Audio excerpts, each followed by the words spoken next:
지난 한 주간은 하늘도 나무도 그리고 사람도 참 푸르른 한 주간이었습니다. 어느덧 봄을 지나 여름으로 향해 가는데 입만이 무성한 것이 아니라 사람들도 대지로 쏟아져 나와 그 온 저녁의 무성한 모습을 보았습니다. 겨우내 웅크리고 있던 몸들을 활짝 피며 그렇게 대지로 나오는 모습에 사람도 저 어느 초목과 다름없는 이 지구의 한 피조물이구나 하는 생각도 들었습니다. 이렇듯 이 5월이라는 계절이 또 나들이 하기 좋은 어느 공원과 어느 특정한 장소가 또 어떤 행사와 또한 특별한 날들이 사람들을 모으고 서로 웃음 짓게 하며 특별한 추억을 선물한다는 생각이 들었습니다. 우리 교회도 어, 지난 한 주간 노아 공동체 야외 활동과 어제 아름다운 자연을 함께 보내는 전교인 걷기 대회가 있었죠. 그러고 보니 이런 상황 속에서 문득 한 시가 떠오르게 됩니다. 바로 정현종 시인의 섬이라는 짧은 시입니다. 단 두 줄뿐인데 이 시는 이렇습니다. 섬, 사람들 사이에 섬이 있다. 그 섬에 가고 싶다. 짧은 두 줄짜리 시이지만 이 시인이 말하고자 하는 섬이 무엇인지 궁금증이 생길 수밖에 없고 이 섬에 대한 여러 가지 추측들도 생겨나게 됩니다. 여러분들은 이 시에서 말하는 섬이 무엇이라고 생각이 드시나요? 저는 여기서 말하는 섬이 무언가 사람과 사람 사이를 연결해주는 유대적인 공간처럼 느껴졌습니다. 사람과 사람 그 사이에 있다고 하니 그 섬을 경유하면 어떤 이에게 나아갈 수 있고 그렇게 사람과 사람이 서로 공유하는 친밀하고 유대적인 그 무언가를 통칭한다고 말입니다. 그러고 보니 사람과 사람은 저마다 서로 공유하고 있는 섬과 같은 공간이 있습니다. 서로 알지 못하고 서먹서먹한 관계일지라도 어쩌다가 좋아하는 스포츠의 팀이 같음을 알게 된다면 순간 그 스포츠의 팀은 사람과 사람 사이의 섬이 되어서 이야기꽃을 만개하는 모습을 볼 수 있고요. 또 공통의 관심사나 공통의 취미들 또는 아픔을 겪어본 사람만이 그 아픔을 이해한다는 말처럼 공통의 경험들이 그러한 섬이 되기도 합니다. 그렇게 사람들은 자신의 주변에 수많은 섬들을 거느리고 있는 것 같습니다. 어느 이에게 딛고 닿을 수 있는 그런 연결고리와 같은 섬들 말입니다. 그런데 이 시의 화자는 그러한 섬에 가고 싶다고, 즉 홀로 있는 고독과 외로움이 아닌 다른 이들과의 유대를 희망하는 모습을 비춰주지만 실로 현대 사회에서는 다른 사람들과 자신과는 그런 경계를 세워둔 채 서로의 삶에 침투하고자 하는 열망을 찾아보기 힘든 것 같습니다. 많은 이들이 자신의 있는 주변부의 섬을 거두어 들이고 홀로 침잠합니다.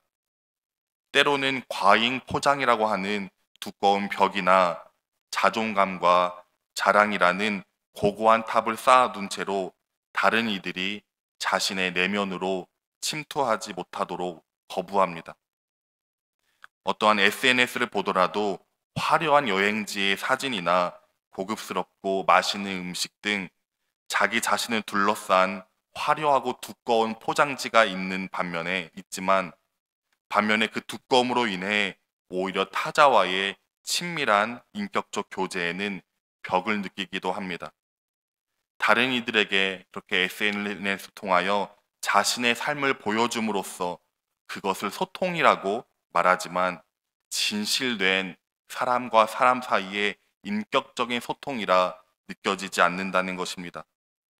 그러면서 계속해서 그러한 방식을 통해 자신을 알리고 싶고 자신의 존재를 드러내고 싶어 하는 모습에 그 기저에는 서로의 삶에 침투하길 원해서 그러는 것이 아니라 다른 이유가 있음도 발견하게 됩니다. 그것은 바로 자신이 잊혀질 것 같은 두려움, 자신의 그 존재가 사라질 것 같은 그 부재의 공포로 인한 것임을 말입니다. 즉 남들에게 자신을 꺼내놓고 열어 보이지만 그 목적과 의도가 다른 이들과의 친밀한 인격적 교제를 위함이 아니라 자신이 다른 이들의 삶에서 사라질 것만 같아서, 그래서 나 여기 있다고, 나라는 존재가 여기 있으니 한 번만 봐달라고 외치는 일종의 아우성처럼 느껴진다는 것입니다. 그렇게 현대인들에게 만연해 있는 외로움과 고독이라는 그 감정의 뿌리도 자신이 세상에서 그 존재의 의미가 지워져 간다는 데서 오는 것은 아닌가 생각도 해봅니다. 그렇다면 우리는 우리 자신의 존재가 사라질 것만 같은 그 부재의 공포가 아니라 무엇으로 그 존재의 의미를 확립해 나갈 수 있는 것일까요? 이에 대해 하나님을 신앙하는 우리는 그 신앙인이라는 정체성으로 인해 하나님 안에서만 그 존재의 의미를 발견할 수 있을 것입니다. 그럼에도 나를 아시는 하나님 안에서 나를 지으시고 나를 계획하시며 나를 인도하시는 바로 그 하나님 안에서 말입니다. 우리는 하나님 안에서 우리 자신의 존재의 스케치가 선명해감을 경험합니다. 밑그림 같은 내 인생이고 그리다 만 것 같은 내 인생이며 어떻게 그려 나가야 할지 전혀 답이 오지 않는 인생이지만 비록 그러한 면이 내 인생 가운데 있다고 할지라도 나를 친히 그려가시는 분이 하나님이시기에 그 안에서 우리는 평안함을 누리게 됩니다. 상황과 환경에 관계없이, 아니 상황과 환경을 뛰어넘어 하나님의 존재만으로 얻어지는 근원적 평안한 말입니다. 하지만 그런 우리에게 문제가 생길 때가 있습니다. 바로 우리에게 평안함을 주시는 그 하나님의 함께 하심이, 그 하나님께서 진정 나를 인도하고 계심이 전혀 느껴지지 않을 때 말입니다. 다른 말로 하나님이 없는 것처럼, 하나님이 세상에 전혀 없는 듯이, 아니면 하나님이 세상을 창조하시긴 하셨지만 전혀 이 세상에는 관심이 없으신 분처럼 느껴질 때 말입니다. 이런 하나님의 부재감은 우리를 더욱 불안함으로, 두려움으로 몰아넣습니다. 그리스도인인 우리에게 있어서 하나님의 존재 자체는 우리 존재의 든든한 토대가 되는데, 그 하나님이 없다고 느껴지는 순간 우리의 존재는 큰 혼란을 맞이하게 된다는 것입니다. 여러분들도 혹시 그러한 경험이 있는지 모르겠습니다. 하나님이 없다고 느껴질 때 말입니다. 이런 나의 상황을 아시기라도 하는 것인지, 때론 답답한 나의 마음과 나의 절박한 이 마음을 도대체 알기라고 하시는지, 불투명한 하루하루 앞길에서 도대체 하나님은 무엇을 인도하신다는 것인지, 귀를 기울이면 깊은 침묵만 있을 뿐 하나님의 존재가 느껴지지 않을 때 말입니다. 그러한 이러한 상황이 닥치게 되면 우리에게 일어나는 또 한 가지의 현상이 있습니다. 바로 그런 하나님의 대체품을 찾는 것입니다. 하나님의 부재는 하나님의 대체품을 찾아 나서게 만듭니다. 상황에 대한 답답함과 불안함, 앞날에 대한 보이지 않음으로 인해 그것을 해결해 줄 것만 같은 그런 하나님의 대체품, 다른 말로 우상 말입니다. 그리고 많은 사람들이 따르면 따를수록, 많은 사람들이 추구하면 추구하는 것일수록 하나님이 아닌 그러한 것들에 자신의 삶을 의존합니다. 자신의 모든 존재들을 그러한 것들에 의탁하며 살아간다는 것입니다. 하지만 그런 것들로 인간은 그 존재의 근원적 불안감을 떨쳐버릴 수 없습니다. 왜냐하면 그러한 것들은 인간과 똑같은 유한한 것들이기 때문입니다. 영원한 것이 아니라면 인간의 궁극적인 그 갈증을 떨쳐버릴 수 없는 것입니다. 슐라이어마라는 신학자는 이를 절대 의존 감정으로, 이 단어로 설명했습니다. 절대 의존 감정이란 무엇이냐? 슐라이어마어가 정의한 신앙에 대한 정의인데, 이는 어느 무언가에 사람이 의존되어 있음을 느끼는 경험 또는 그런 감정을 말합니다. 이것이 무슨 말이냐 한다면 사람뿐만이 아니라 이 세상에 있는 모든 것들은 홀로 지내는 것들이 없습니다. 그 모든 것들은 서로가 서로에게 닿아 있고 서로만의 방식으로 관계를 맺으며 그렇게 서로가 서로에게 의존되어 있습니다. 간단히 나무를 예로 들어본다면 나무라는 것은 홀로 존재하지 못합니다. 아무리 나이가 많고 거대한 나무라도 그렇게 크게 성장했으면 땅을 박차고 나와 홀로 사는 법을 터득할 듯 싶지만 우리가 알다시피 나무는 크게 또한 햇살과 공기에 또는 특히 번식을 위해서는 바람, 곤충, 새에 계속해서 의존해야 합니다. 사람도 홀로 독단적으로 존재하는 사람은 없습니다. 우리는 공기를 통해 숨을 쉬고 또 옷을 통해 피부 조직을 보호하기도 하고 어린 시절에는 누군가를 통해야만 자라날 수 있고 호흡이 닿을 때까지는 적당한 영양을 공급받으며 수많은 사람들의 의존되어 있는 의존적 존재인 것입니다. 그렇게 슐라이어마의 이 신앙의 정의에 따르면 이 세상에 신앙이 없는 사람은 아무도 없습니다. 나는 교회 안 다녀. 나는 신앙인 아니야. 신은 나약한 자들만 믿는 것이야 하는 사람들이 있다고 하여도 그들도 가만히 보면 자기 자신의 존재를 무언가에 계속해서 의존하고 있다는 것입니다. 대표적으로 돈이라는 것에 자기의 존재와 삶을 의존하기도 합니다. 또한 어느 부동산이나 주식, 작게는 스마트폰이나 유튜브, SNS 등 그들도 자신의 존재를 의존하고 있는 정말 다양한 신앙의 대상이 있다는 것입니다. 하지만 그러한 것들에 그런 유한한 것들에 사람이 의존되어 있음을 느끼는 일반적인 의존 감정을 넘어서 슐라이어마가 절대자를 붙인 절대 의존 감정은 오직 하나님에 대한 신앙만 일컬을 때 붙인 단어였습니다. 이 세상에 있는 모든 것들은 지금까지 예로 들어봤듯이 서로가 서로에게 의존되어 있지만 그 모든 각각의 것들은 궁극적으로 또 하나에 의존되어 있는데 그것이 바로 하나님이라는 것입니다. 왜냐하면 예배소서가 고백하듯 창조주 하나님은 만유 위에 계시고 만유를 통일하시고 만유 가운데 계신 즉 모든 만물의 근원적 토대가 되시기 때문입니다. 사람, 동물, 식물, 지구, 하늘, 해, 달, 별, 우주 이 모든 것들이 궁극에 그 모든 존재의 근원 되시고 토대 되시고 창조주 되시는 하나님에게 의존되어 있습니다.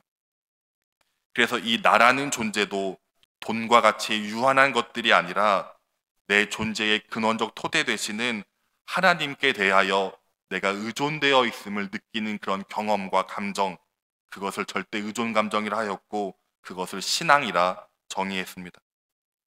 그렇게 우리의 존재의 근원적 토대가 되시는 그 하나님과의 접촉, 그 하나님과의 만남, 그 하나님에게로의 신앙은 우리의 존재론적 불안감에서 해방을 가져다 줍니다. 그렇게 영원하시고 무한하시며 모든 존재의 토대가 되시는 창조주 하나님만이 인간이 그 갈증에서 영원한 생명샘이 되어주시는 것입니다. 그리고 오늘 본문의 배경이 바로 그러한 모습을 우리에게 보여주고 있습니다. 오늘 본문의 모세는 하나님께 대하여 그분의 영광을 보여달라고 청했습니다. 하지만 갑작스럽게 하나님의 얼굴이 궁금하고 하나님의 영광이 보고 싶어서 그것을 보여달라고 청한 것이 아니었습니다. 모세는 하나님께 대하여 한 가지 증거를 요구한 것입니다. 그러한 까닭에는 먼저 이스라엘 백성들의 잘못이 있었습니다.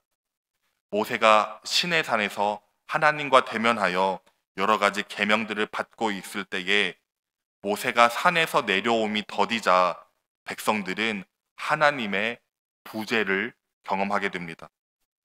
하나님의 부재 말입니다. 앞서서 신앙 있는 우리도 하나님의 부재가 경험된다면 그 대체품을 찾아 나선다고 했습니다. 이들도 마찬가지였습니다. 자신의 그 모든 인생들을 바치고 목숨을 내어 던지면서까지 홍해를 건너고 모세를 따라 나섰는데, 그런 모세와 하나님에 대한 부재의 경험은 그들을 시내산 밑에서 불안에 떨게 만들었습니다. 그래서 그 불안감은 하나님의 대체품인 우상을 만들라는 요구로 번지게 되었습니다. 출애굽기 32장 1절은 이들의 우상을 요구한 목적을 정확히 말하고 있는데, 이들은 우리를 위하여 우리를 인도할 신을 만들라, 그렇게 요구했습니다. 우리를 인도할 신을 만들라. 즉 이들의 앞길을 인도할 하나님의 부재감이 이들에게는 큰 불안함을 가져왔던 것입니다. 아론은 이들의 요구에 따라 금송아지 하나를 만들게 됩니다. 그리고 이스라엘 백성들은 참 하나님이 아닌 자신들을 인도한다고 생각하는 그 금송아지에게 다시금 그들의 전 존재를 의탁하며 기뻐 뛰노는 행동을 하게 됩니다. 하나님의 이를 보시고 진노하셨습니다. 그리고 하나님은 이스라엘 백성들을 치셨고, 모세는 이에 대해 용서를 구하며 그들의 죄를 사해달라고 간구했습니다. 심지어 생명책에서 자신의 이름이 지워져도 좋으니 이스라엘 백성들을 용서해달라고 말입니다. 하나님은 모세의 그 간절함을 들으셨습니다. 하지만 하나님은 모든 진노를 거두어 들이시지는 않으셨습니다. 그래서 하나님 자신이 아니라 하나님의 사자를 앞서 보내어 이스라엘 백성들을 인도하여 내겠다 말씀하십니다. 하나님 자신이 아닌 하나님의 사자를 말입니다. 모세는 이를 듣고 하나님의 사자가 아니라 하나님이 친히 함께하여 달라고 또 간구합니다. 하나님이 친히 함께 하심으로 그로 인해 주님 앞에서 은혜를 입게 하시고 이 백성을 주님의 백성으로 여겨달라고 말입니다. 이스라엘 백성들은 하나님과 같다면 그것이 모양뿐인 금송아지여도 좋지만, 모세는 이런 이스라엘 백성들과 달랐습니다. 심지어 그것이 하나님의 사자일지라도 그조차 모세에게는 충분하지 않았습니다. 오직 하나님뿐이었습니다. 오직 하나님만이 이 백성과 함께 해야 하고, 오직 하나님으로만 은혜를 입길 소망했던 것입니다. 하나님은 또 끝내 그 요구를 들어주시며 33장 14절에서 이렇게 말씀하십니다. 여호와께서 이르시되 내가 친히 가리라. 내가 너를 쉬게 하리라. 그런데 모세는 또 이런 하나님의 말씀만, 음성만으로는 부족했나 봅니다. 다시금 친히 하나님께서 함께 하여 달라고, 친히 함께 하지 않으시면 우리를 이곳으로 올려 보내지 말라 말하면서 친히 함께 가주시겠다는 그 증거를 요구하는데, 그 증거의 내용이 바로 오늘 본문의 내용입니다. 바로 하나님의 영광을 보여달라는 것입니다. 모세는 참으로 끈질겼습니다. 이스라엘 백성들은 하나님의 대체품이라면 그것이 금송아지여도 좋으니 그것과 함께 하기를 원했지만, 모세는 하나님이 함께하지 않으신다면 먼저 자신의 생명을 거부했습니다. 그리고 하나님이 앞서 보내시겠다는 그 사자도 거부했으며, 심지어 하나님이 친히 가주시겠다는 그 말조차 거부했습니다. 실로 하나님이 나타나셔서 그 영광을 보이시며 함께 하셔야 했습니다. 그것을 보여주셔야 했습니다. 어쩌면 심히 발칙한 요구이죠. 그런데 하나님은 그 끈질김을 끝내 들어주셨습니다. 하지만 온전히 들어주신 것은 아니었습니다. 모세는 하나님에게 영광을 요구했지만 하나님은 영광을 보여주시지 아니하셨습니다. 단지 영광이 지나가게 하셨습니다. 영광을 보여주는 것과 영광이 지나가게 하는 것은 다릅니다. 본문에 하나님의 영광이라고 표현하고 있는 그분의 얼굴은 실로 그 어느 누구도 볼 수 없습니다. 초월적인 하나님의 존재는 인간의 인식과 사고와 존재가 그것을 감당하지 못하기에 죽을 수밖에 없기 때문입니다. 이것은 창조주이신 하나님과 피조물의 인간의 존재론적인 간극이요, 극복할 수 없는 질적인 차이입니다. 더구나 죄된 인간에게 있어서 거룩하신 하나님의 현존은 그 즉시 죄성으로 인한 공포와 두려움에 쌓여 죽음을 동반하게 됩니다. 그래서 하나님이 선택하신 방법이 영광을 보여주는 것이 아니라 영광이 지나가게 하신 것입니다. 하나님은 모세를 반석 틈에 두고 손으로 보호하신 후에 그의 앞으로 지나가십니다. 19절에 보면은 모든 선한 것을 지나가겠다 하셨습니다. 모든 선한 것, 즉 하나님의 온전한 존재 그 자체가 지나간 것입니다. 그리고 충분히 지나가신 후에 자신의 손을 걷어들이시고 하나님의 등만을 보여주셨습니다. 이는 하나님께서 모세를 진실로 생각하시는 마음이었고 모세를 죽지 않게 보호해 주신 은혜였으며 등만을 보여주신 야속함이 아니라 오히려 모세의 생명을 위한 사랑이었습니다. 그런데 영광을 보여달라는 모세의 청함이었지만 그것이 아닌 영광이 지나가게 하심과 자신의 등만을 보여주시는 하나님의 모습에서 놀라운 한 가지 신비를 우리는 마주하게 됩니다. 그것은 바로 존재와 부재 그리고 그 사이에 있는 어떠한 긴장의 신비입니다. 도대체 이것이 무슨 말이냐? 모세가 본 것은 하나님의 영광이 지나간 자취였습니다. 하나님의 영광, 즉 모세는 그분의 얼굴을 직접 본 것이 아니었습니다. 하나님의 등으로 표현된 영광이 지나간 그 자취만 본 것입니다. 즉 모세도 결국 하나님을 본 것이 아닙니다. 못 봤습니다. 하지만 모세는 이제 거기서 스탑하며 더 이상 하나님에게 요구하지 않습니다. 왜냐하면 그 자취만으로 그 흔적만으로도 그것은 분명 하나님의 하나님 되심이었기 때문입니다. 하나님이 실로 친히 자신의 얼굴을 보여주시지 않으셔도 하나님이 보여주신 그 흔적만으로도 하나님이 지나가셨음을 모세는 분명히 알았기 때문입니다. 우리는 우리에게 닥쳐오는 삶의 어려움이나 앞길에 대한 막막함, 그로 인해 답답함으로 인해 때로는 삶에서 하나님의 부재를 경험합니다. 하나님의 부재, 말 그대로 하나님이 존재하지 않음 말입니다. 그럴 때 우리는 하나님을 간절히 찾고 부르짖으며 내 앞에 나타나 달라고 어서 내 길을 인도해 주시라고 간구하지만 하나님의 세미한 음성조차 들리지 않을 때도 있습니다. 그런데 이 말씀이 우리에게 가져다 주는 의미가 그것은 하나님의 부재가 아닐 수도 있다는 것입니다. 하나님이 거기 지나가셨다는 것입니다. 때론 먼저 하나님이 앞서 가셨다는 것이며 그것은 여전히 우리와 함께 하시고 우리의 생명을 위해 더 나은 가치를 위해 간접적인 방식을 취하셨다는 말입니다. 그렇게 우리에게 요구되어지는 감각은 부재 속에서도 하나님의 자취를 느끼는 감각입니다. 부재 속에서도 하나님이 거기 계시다는 그 존재를 느끼는 감각 말입니다.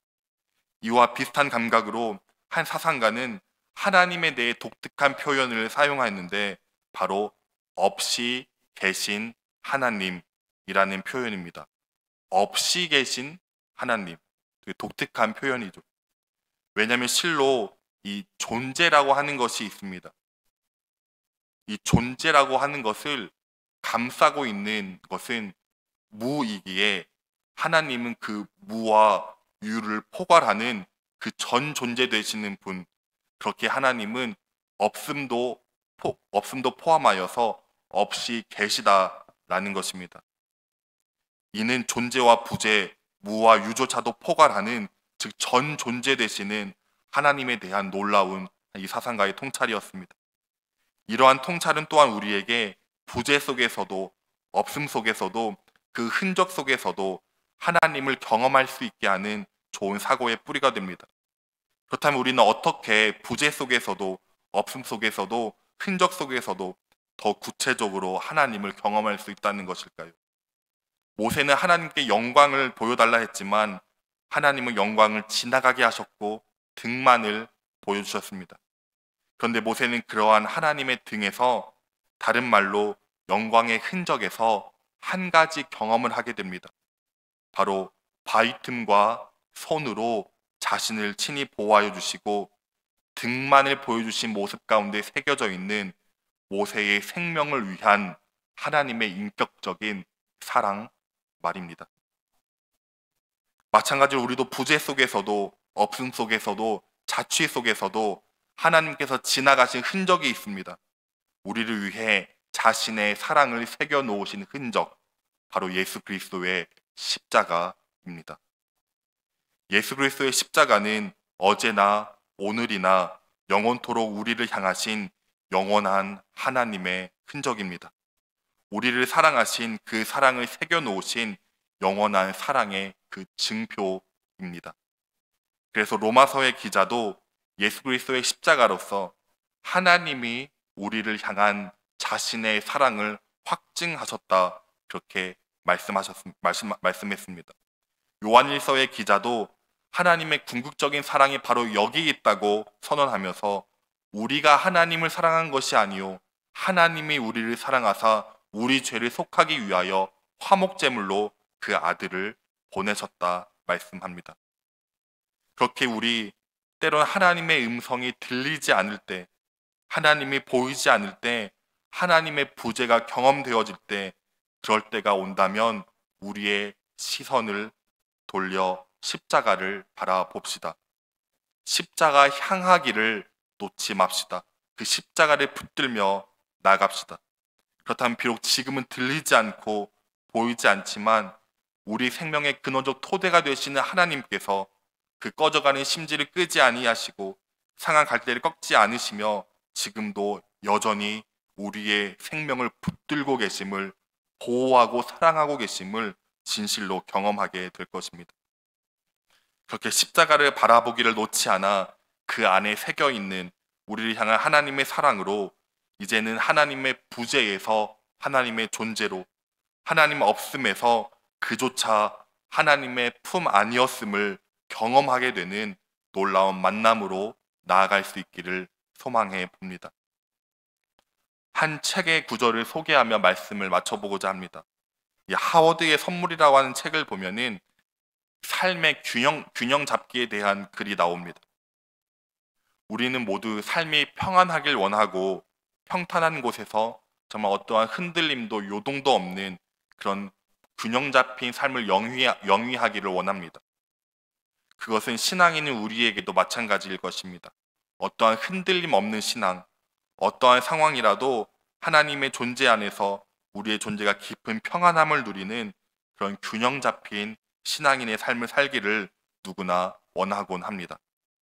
하지만 이 책에서 나오는 그런 삶의 균형에 대한 통찰은 평탄한 곳에서 든든히 두 발을 지지하며 서 있는 그런 안정적인 모습이 아니라 인생이라는 것은 끊임없는 긴장 가운데 있으며 그 가운데 우리는 몸이 부단히 균형 잡기 위해 발버둥 치는 것이며 그것이 바로 삶이자 삶의 균형 잡기라 말합니다.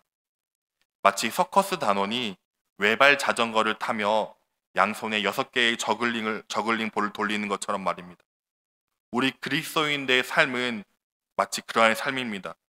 우리에게 있어서 하나님의 존재와 부재감은 우리의 존재를 흔들어 놓는 심한 위태로움을 유발합니다. 존재의 흔들림, 불안함과 어지러움, 그로 인해 제대로 서 있기 힘든 그런 삶의 위태한 말입니다. 하지만 그런 흔들리는 외줄타기의 삶에서도 끊임없이 신앙의 균형을 잡아갈 수 있는 우리가 되길 소망합니다. 바로 예수 그리스도의 십자가를 통하여 말입니다. 십자가를 통하여 여전히 우리와 함께 하시는, 여전히 우리의 생명을 사랑하시는 그 하나님의 사랑을 직시하고 알아 흔들리지만 걸어가고 위태하지만 나아가고 넘어지려 하지만 그렇지 않기 위해 부단히 몸부림치며 한 발 한 발 나아갈 수 있는 그런 우리가 될 수 있길 말입니다. 그로 인해 이제는 부재마저도 하나님 안에 있는 것이며 그조차도 하나님의 사랑임을 알아 부재 가운데서도 하나님이 느껴지는 역설을 경험하고 그로 인해 부재 가운데서도 평안함을 누릴 수 있는 우리 복된 교회 성도님들이 되기를 간절히 소망합니다. 기도하겠습니다.